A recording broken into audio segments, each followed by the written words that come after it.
Hesco की Latifabad number 11 Ayub colony doctor Adil Adeeb वाले transformer के अतराफ में बिजली के डायरेक्ट कनेक्शंस चलाने वालों के खिलाफ कार्रवाइयाँ। हेस्को ने मुतअद्दिद डायरेक्ट चलने वाले कनेक्शंस को मुनक़ता कर दिया।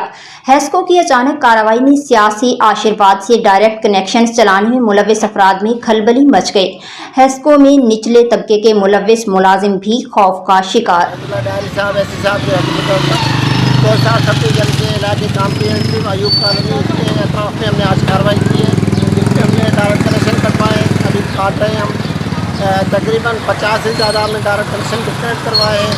डिफ़ाल्टर के ऊपर कनेक्शन उनके डिस्कनेक्ट किए हैं, और जो डायरेक्ट कनेक्शन होंगे डिफ़ाल्टर होंगे जो दोबारा लगा लेते हैं उनके ऊपर हम एफ.आई.आर की रिक्वेस्ट दे देंगे थाने।